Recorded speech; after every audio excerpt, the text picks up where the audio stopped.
everybody, and welcome to another fun-filled episode of Radiorama, where I show you how to work on radios.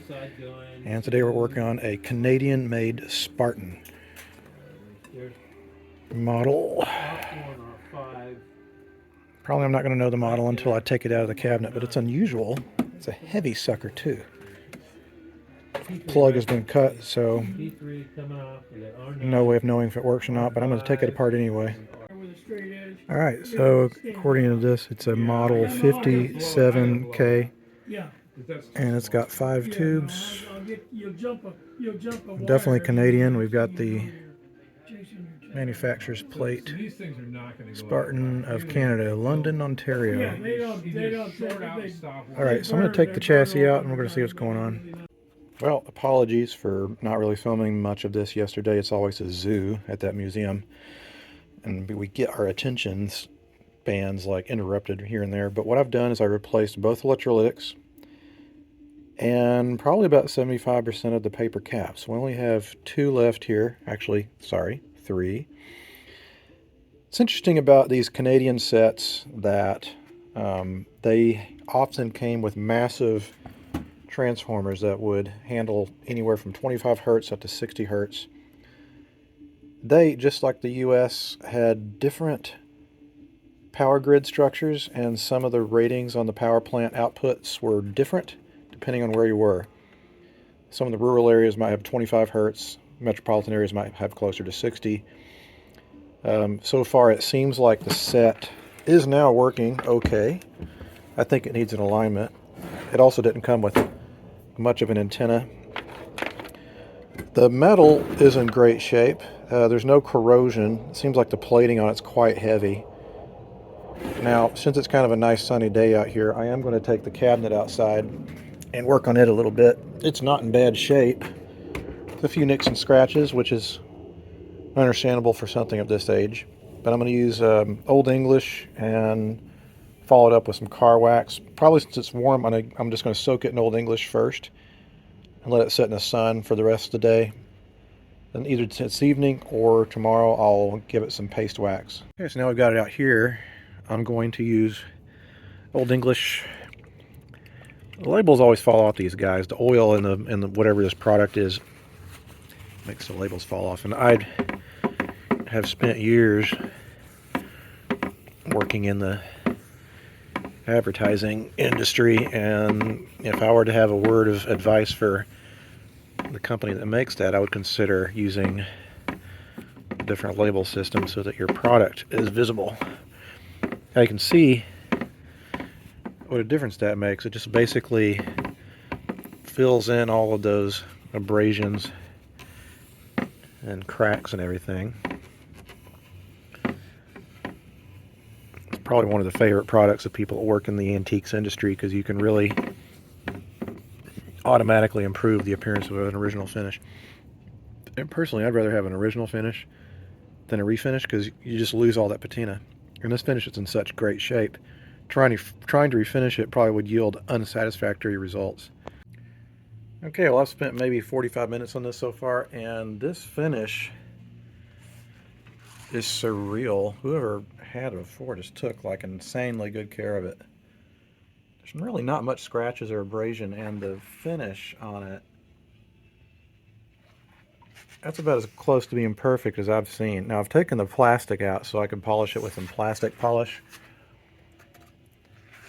There's a little abrasion in the center, but that's because the tuning knob sits on top of it, so that shouldn't show. But I'm going to still polish this up a little bit more. Then I gotta quit because we're gonna go look at appliances, which is all kinds of fun, but we need to do it. So let me do a few more things on this thing for the day, and then probably have to resume this tomorrow. All right, the last day of working on the Canadian Sparton. We have 4 more capacitors to replace, and then I'm going to install a safety fuse. That'll be between the incoming line and the power transformer. Put a little fuse holder in it. I found these vintage guys, and within that we're going to put a 1.5 amp slow blow fuse. That's important because when these guys turn on, the inrush of current to heat up the filaments is initially high, then it settles down a little bit, So you don't want to put a rapid blow fuse in there because sometimes it will blow just from that inrush. So we're getting there. Like I said, the cabinet, you can't get better than that. That is beautiful. I even polished up the knobs. So when this goes back together, it should be quite a shiny looking radio. The last thing I'm going to do is I'm going to add an audio input feature so that the user can listen to their music if they so choose. And because there's not much to listen to on AM these days. At least not around here. It's all talk radio and news, which, you know, if that's your thing, fine. For a lot of people, it's not. Okay, so I got the rest of the caps replaced. This one was especially fun, being underneath here. I had to move some of this stuff out of the way so I could get to it. So now I'm going to install the fuse, and I've got a fail-safe plan, which is there's already a hole here. So I can just enlarge in that hole just a little bit and put the fuse holder like so. Let's see. Yeah, perfect. And that way what I can do is run this lead to one side, and then I'll run a jumper. Now what I'll do is I'll run this guy here, and this guy will go to that connection. That'll be our fuse. So I just need a little drill just to enlarge that hole a little bit, and then I'll put the fuse in. Okay, last thing to do. First of all, I did get the fuse installed. I had to take a break because I made some posters for a cat that showed up in our backyard. Put him around the neighborhood because I think he's lost. Anyway, what I'm going to do is just open this hole up a little bit more than it already was and install this grommet. And then my audio cable here will go through there, and we'll tie a knot so you can't jerk it out, and it'll go to this pair of 33 ohm resistors that are going to the top of the volume control. Now you should not do this on a hot chassis set. Hot chassis set will have one end of the line going to the chassis some way or another, either directly or through a cap. This has a power transformer, so it is an isolated chassis, so you can just run the line directly to the volume pot this way.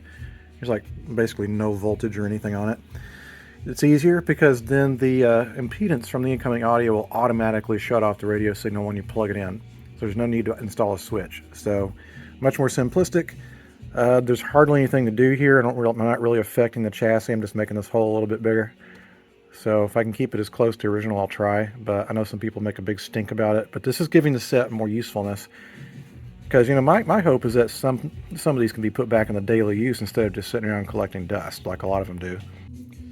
Okay, last thing we're going to do, well, here's the audio input installation.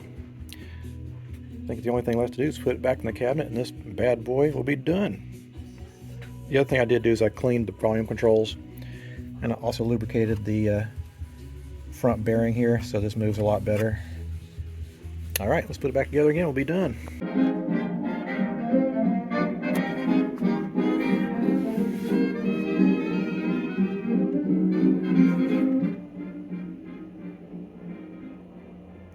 Got to keep it down. Google actually censored one of my videos because it picked up the music, so I can't play the music that long, but you get an idea. Turned out real nice. I found out this model is actually referred to as the Trapezoid. I believe that. It kind of looks like a trapezoid, but anyway, I'll let it play for like an hour to make sure that nothing's going to overheat or anything like that, because I'd rather catch a problem now than later.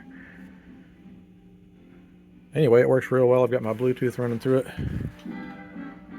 Speaker's alright.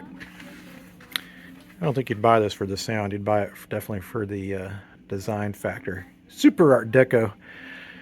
Alright guys, so thanks so much for watching. I know this is kind of a short episode. I kind of got carried away and got this one done really quick. We have a show coming up in a few weeks, and we're going to take 85 radios. This will be one of them.